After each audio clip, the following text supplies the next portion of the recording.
a good poop is essential to everything. You know when they say I have a gut feeling about something? Like it's just that doesn't sit well with me. I don't feel it in my gut. My gut told me not to do it. These sort of things. Right. These have come from many years, right? If you take your brain and the amount of nervous tissue in your brain, and then you compare it to the amount of nervous tissue in your gut, there's more in your gut. So when something doesn't sit right in your stomach, it's kind of like a brain thing. Hey everybody, welcome back to Mike and the Doc Answer the Internet. I'm Mike. And I'm the Doc. All right, guys, before we get started, don't forget to leave your questions down in the comment section below for a chance to be featured in the next episode, and subscribe for new daily content.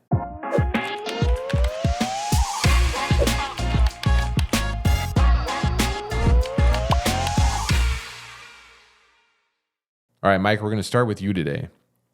In a previous episode, you mentioned you started Connolly Healthcare with $250,000. How were you able to save that amount of money to start your business? I was in the profession of sales, and I was fortunate enough to get with a good company in home healthcare. Home healthcare kind of found me. I think I went through that whole story, but I never knew how lucrative. When I hired on or took the job, it was funny. My dad was like, well, you might just be a high-paid food caterer, because I said, I'm going to be doing a lot of lunches with doctors, and you think of the pharmaceutical reps. And again, I was fortunate to get with a company that had been around for like 25 years, so they had a nice name. Their territory hadn't really been developed. And I was like 24 years old, 25, just hungry beyond belief. All I wanted to do is eat, sleep, and sell. And I just fell in love with the profession, getting to know the doctors. And in relationship sales, it's really about making a friend. Kind of like now I'm surrounded by doctors. Dr. Ali and I have become... And we're friends. And Dr. Ali, I think, are partners now in multiple ventures.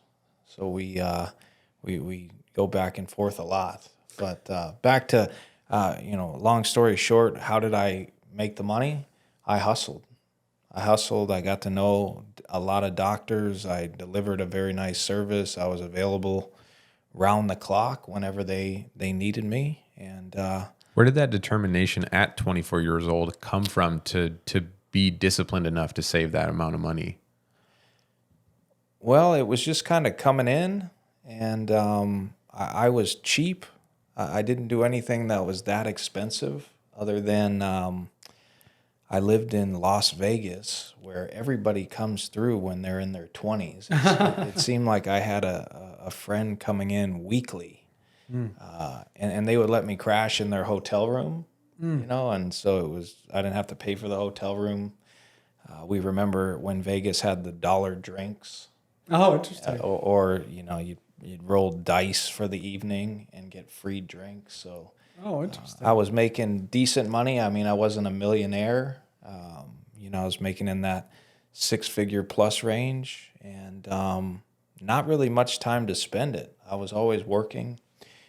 Doc, we're working with these surgeons. You kind of have to be available at all times. But that was my goal, to win the relationship through service, and along the way, build some friendships that I think I shared. My wedding had multiple doctors as my groomsmen. Oh, very cool. Yes, so some physician assistant, doctors. So that was my life. My life became medical sales, and just fortunate to fall into the opportunity. And where did it come from? I was always competitive from a young age, played sports all the way through high school, a lot of basketball in high school, played the intramural sports in college. So I've just always been a competitor, and I think the only thing that gets you close to winning championships and winning is sales and then business, right? Because I think a lot of businessmen start as salespeople. You got to build up your business through sales, And every sale you get that blood pump that you got by hitting the 3-point shot or hitting the home run or the double or kicking the goal in soccer.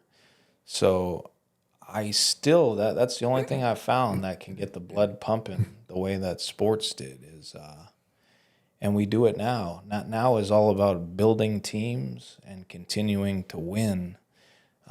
And I do at times, I miss the sale, the daily, I got a sale, the referrals come in now, but the hunt and the chase and the securing the referrals and just getting win after win after win.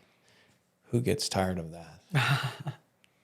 That's awesome. So things I didn't know until we just had this conversation. Okay.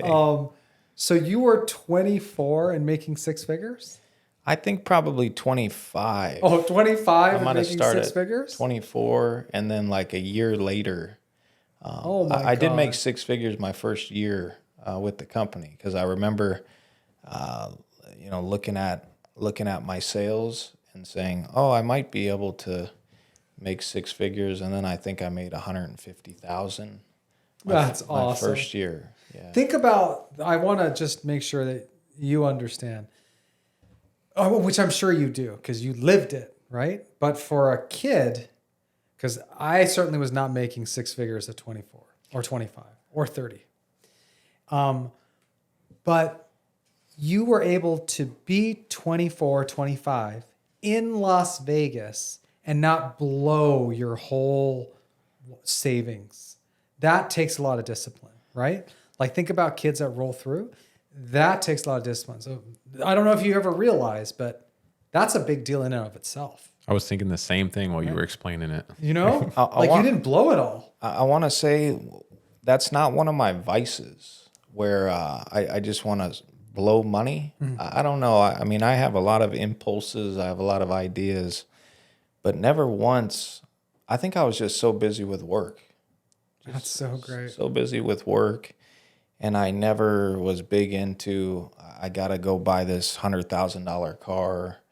I guess maybe that comes from my parents. They're That's both awesome. middle class, live very well within their means. And so fortunate to have that kind of genetic piece. That's awesome. That's awesome. I've Good for heard that you. a lot from wealthy people, that poor people just thinking about spending all the money when they make it, and then by the time you start making the money, you don't have time to spend it. So wealth just accumulates easier. I could agree with all that. All right, Doc. What is the biggest disagreement you've had with another doctor when it came to the care of a patient?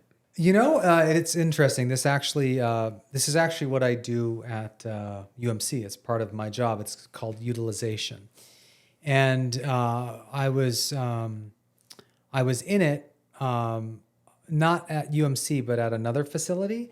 About a patient did not need to be admitted, and so the physician on the other end was like, "Oh, well, this is just about money," and I was just like, "Listen, like I've never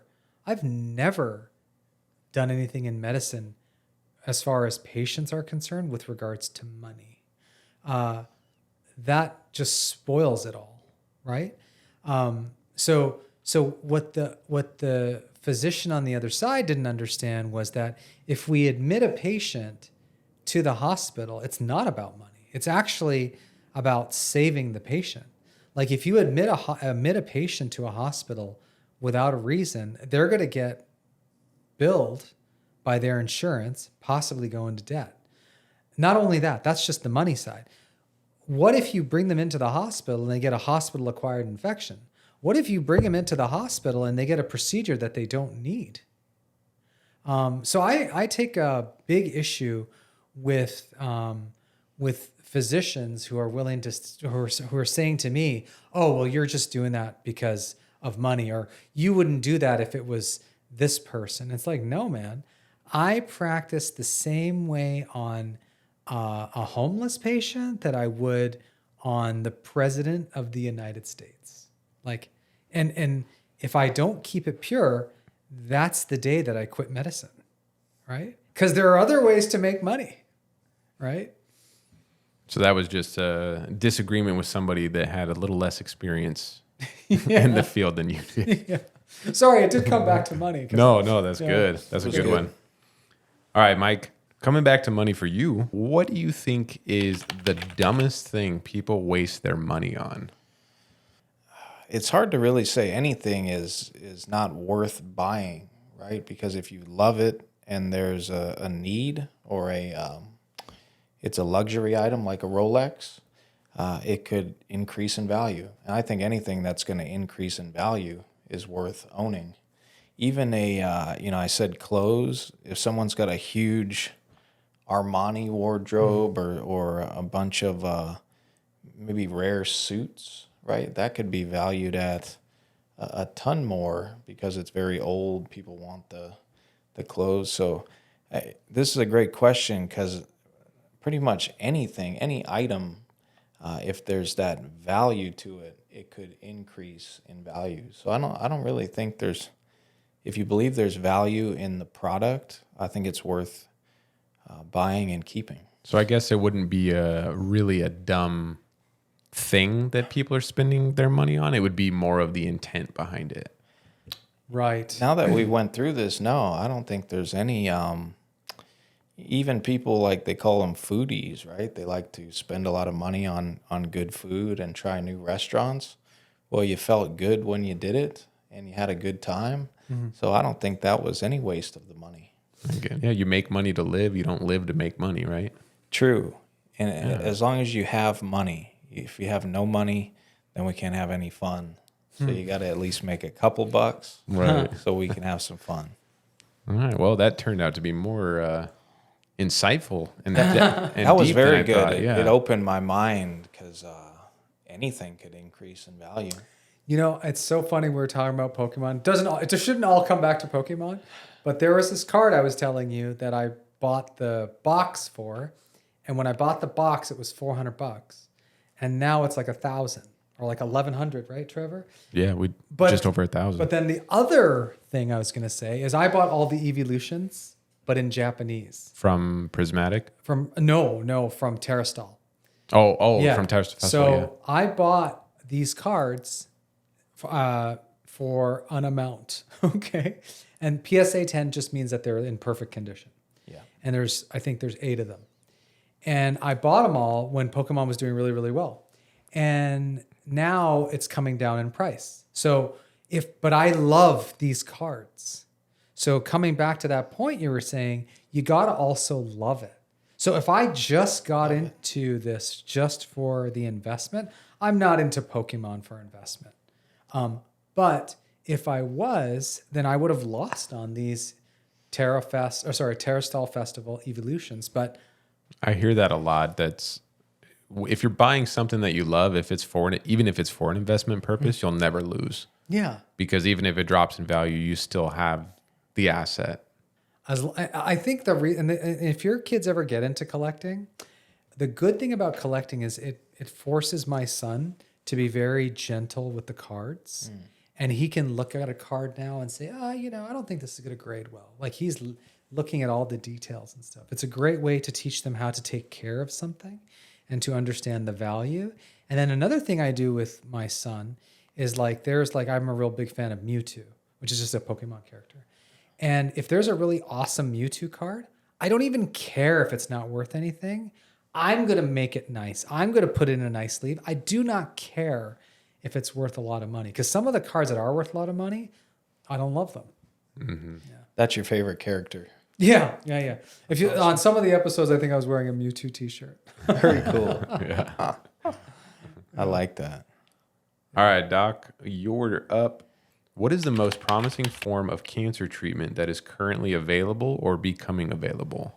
Interesting that you ask. I don't know about all the nuanced like chemotherapy, but what I will say is there's chemotherapy that you can combine with fasting.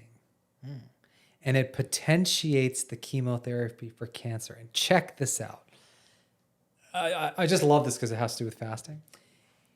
If you fast, right? And we talked about cancer cells, I think, just a couple episodes ago.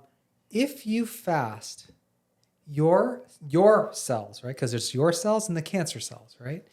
Your cells know what to do when resources are low. They know to conserve, they know to repurpose their cellular elements, right? A cancer cell just eats up resources. And so if you are fasting and decreasing resources, it will die. Does that make sense? So here's a cancer cell. Here's a cancer cell. I'll make it a little bit big. And here's a regular cell. Okay. When you fast your regular cell, it knows not to use a lot of energy and resources, so it gets more efficient at being a normal cell. Whereas the cancer cell has no governor, and so it just keeps on using more and more resources. Well, guess what? You're fasting. You don't have these resources. So you combine that with chemotherapy, and it just makes the cancer cell weaker. So you like starve out the cancer cells almost. Right, and this cancer cells don't have a good way of responding to a low resource state, whereas your cells do. And then you add on to that chemotherapy, so you're already killing the cancer cell, which is weakened. Fabulous. Wow. Fabulous. I really like that. Very nice. It's fasting, dude. Oh, man. Atiya's still talking about fasting. I don't know for sure. I think his biggest issue with fasting was your loss of lean muscle mass. But I think, and I don't know because I haven't watched the full episode, is because I don't have a paid subscription. Which I don't know if we want to air that. But I think if you really supplemented your protein and you did weight training, if not every day, but every other day, you might not lose all that lean mass, is I think what he's getting at.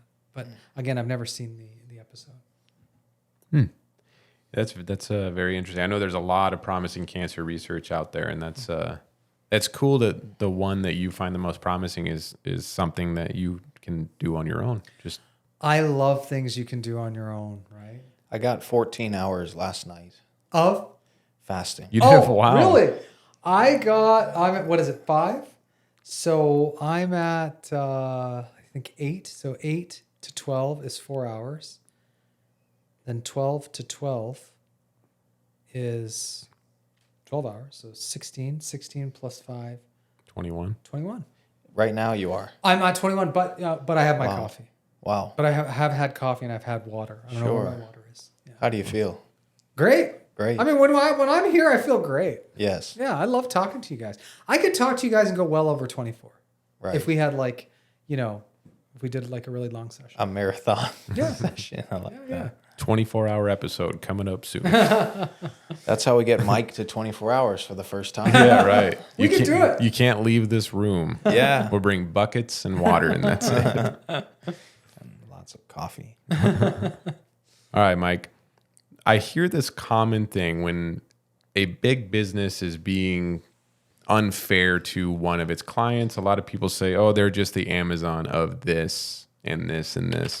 Why do you think such successful brands are the target of so much hate? Well, if someone called me the Amazon of medicine, I would take that as an awesome compliment. Well, you're Right. the Amazon of home healthcare and hospice. Home health care. I don't know about either of those. But I just think when you're at the top of the hill, you have a target on you. And I think you have a lot of haters, right? Everybody wants to be number one. I've never been that person. I don't really pay attention to my competitors. I just kind of go out there and do me and roll with my team because it's the team that we've selected. And if we're all on the same team, I believe we are going to be the Amazon eventually. I just don't believe in that mindset that you need to get mad at the people at the top. I want to make friends with the people at the top and do deals with them, right? And then also the cool thing about the people at the top, they have the money. So eventually, if you want to sell, they may be someone that has the pot of gold for you, right? those are just a couple of thoughts that came to mind. Oh, that's true. No, that's good. That's a really good point. Maybe it's a bit of envy. Like people see, oh, they made it. I haven't, so they deserve my hate for whatever reason. And just going through it, maybe like one quarter of the journey, those guys at the top, they have put in extreme amounts of work, dedication, sacrifice. Because if everybody could be at the top, everybody would just be doing that every day. And If everybody was at the top, then the top would be even further out of reach, right? yes, yeah, I agree with all of that. All right, Doc. What was a routine visit that actually turned out to be something serious or life-threatening? I had a guy who came in to the ER, and he had diarrhea. So I thought he just had a little bit of gastroenteritis, which is just like a little bit, kind of like a stomach flu. And he was a tall, white, kind of big guy. And I really didn't even want to get a CAT scan on him, but then I got some of his labs, and his labs were not great. So then I ordered a CAT scan on him because his kidney function was really high. And on the CAT scan was the main artery in your body that goes all the way down is called your aorta. And his abdominal aorta was shearing apart. So that kills you like almost instantly. So if you guys, younger viewers won't remember, but do you remember Three's Company? Do you remember Three's Company? I know the name. You know John Ritter? Yes. Oh, did we talk about John Ritter before? Ritter, I know the last name Ritter. I remember him. John Ritter died from an aortic dissection. Oh, wow. So think about that. So he's a tall white guy, and he had a dissection and he died. And obviously he's an actor, so he has lots of resources. So that tells you how deadly it is. So he is somebody, he has pain, he has resources. He goes to whatever hospital in LA or Hollywood or wherever he's living, and they're going to take him right away. So obviously he did that, and he still wasn't able to be saved. So that was a really crazy diagnosis. A guy just came in with diarrhea, ended up having an aortic dissection. We flew him out so that he could get his aorta repaired. Did he survive? Wow. I believe he did survive. Yes. Oh, wow. Yes, Great that save. was one that I have to... Great save. Yeah. Why would an aortic dissection cause diarrhea, or was that an unrelated symptom? I think it's probably unrelated. It's kind of lucky then, right? It's kind of crazy. So we were just talking on our last episode, we were talking about incidentalomas. Well, here's a great example of how a CT scan catches something that is life-threatening. Wow. Dang, that's pretty crazy. All right, Mike, last question for you. How do you recommend budgeting to achieve financial freedom?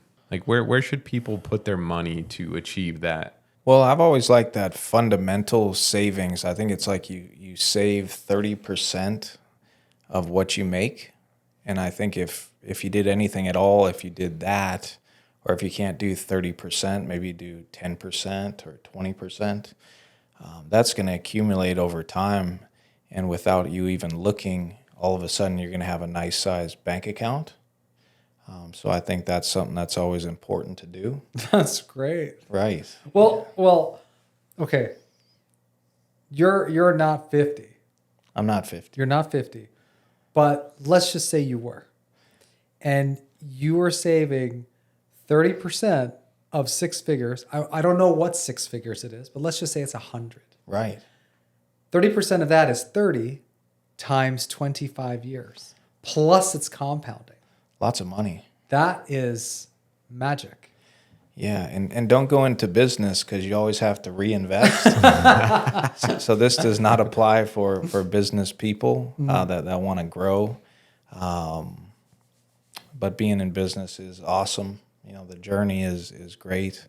And other things, I think you need to diversify well, right? You know, you got your stocks, your bonds, your savings, everything else. You know, I think Warren Buffett talks about having like 6 buckets, maybe more buckets than that. But Bitcoin's not one of them. Bitcoin. Yeah, he's According against to that. him, according to him. He's against Yeah, crypto. I think it might have hit an all-time high again today. I think I think 108 was the last time I saw, but it was at right around 12,000 today, and we had another milestone. We had our first $4 trillion company, NVIDIA, crack $4 trillion today. Wow. I mean, that's an unfathomable amount of money. and I've 111 is what Bitcoin is at right now. 111, 111, 360. And I bet you if you asked NVIDIA when they were at 1 million, could you make 4 trillion? They would have said, you're out of your mind. And here they are with, they seem to be full of life still. Long ways to go. If you asked me whether Bitcoin would be at, what'd you say, 111? 111,000. I would say, no, I don't think so. And that's why that's why I sold it at 104. Which is a good sell. Yeah, no, I'm just kidding. You never know. Right. Yeah. Who knows? Yeah. The thing could be down to 25,000 tomorrow. You never know. It seems to be stabilizing, but we've seen it crash before. So, well, I think that point that you brought up, kind of a tangent, but you said if you asked NVIDIA when they were worth $1 million, if they would ever be worth 4 trillion, it's probably hard to say because I like to break it down. I've heard this so many times, but if the difference between 1 million and 1 billion is massive, when you break it down, 1 million seconds is 11 days. 1 billion seconds is 31 years. And 1 trillion seconds is 31,000 years. Like, wow. I think you hear million and 1 billion and you kind of group them together, or 1 billion and 1 trillion, they're kind of grouped together. But the difference between the two is, it's insane. Like 11 days versus 31,000 years.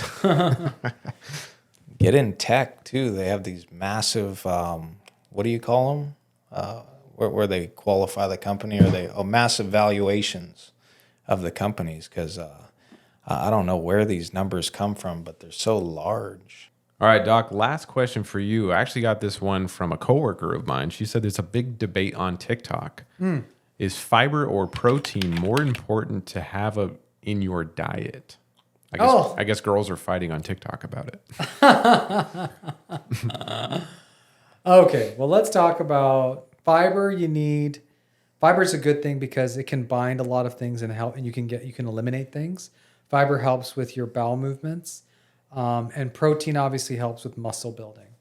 I actually run into this problem because I use a lot of my diet is naturally very high protein, but I do need more fiber. And it's as stupid as it sounds. You got to go to the bathroom.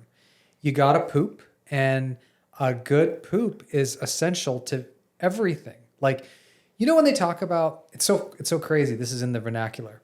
When they say I have a gut feeling about something, like it's just that doesn't sit well with me. Mm-hmm. I don't feel it in my gut.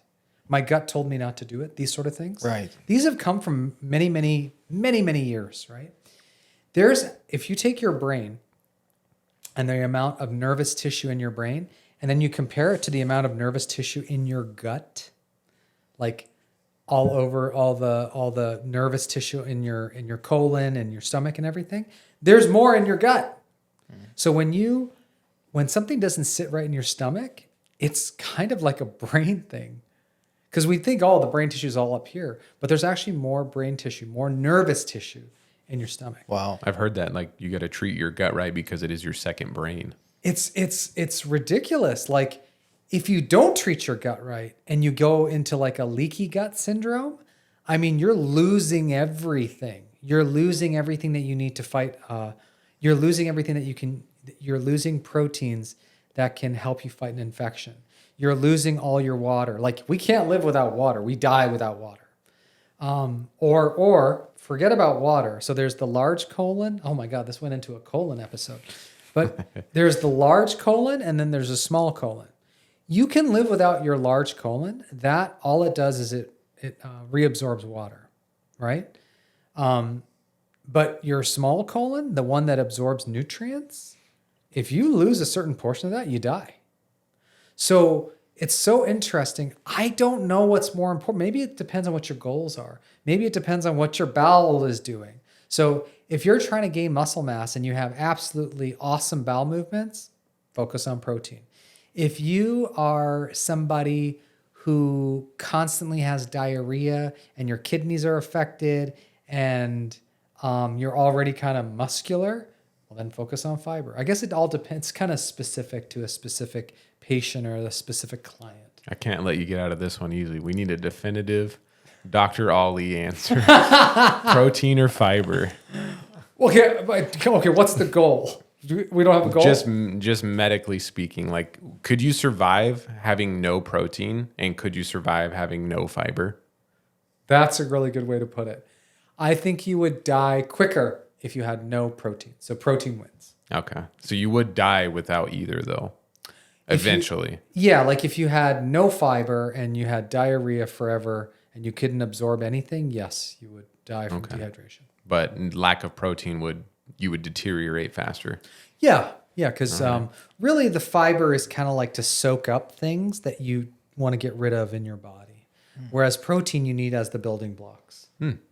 Interesting. Yeah. You heard it here. All right, guys, that's the end of the episode. Again, thank you guys so much. I love these episodes. I get to ask a lot of cool questions and learn a lot from you guys. Cool. And again, to the audience members, if you guys have any questions that you want answered, leave them down in the comment section below, and that'll give you a chance to be featured on one of the upcoming episodes if you guys want to close us out. Well, Doc, I always want to thank our viewers. Thank you for joining us today. Always a pleasure to have you viewing. And as always, Doc, we're very grateful to have you on the show with your medical knowledge, and we always learn a lot. Thank you, Mike.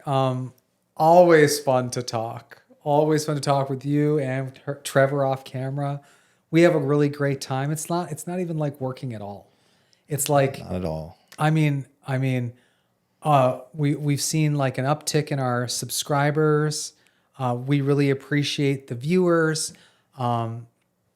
As many of your friends that you could get to come and subscribe to us, we would love that. We're still going to do this, whether they're subs or not, because we have fun. Yes. Right? It's a lot of fun. A lot of fun. I watch it every day. See that passion? I love that. Even though I know what's going to be said, I watch it every day, and it's a lot of fun. It's not even like work. Not at all. All right, guys, until next time.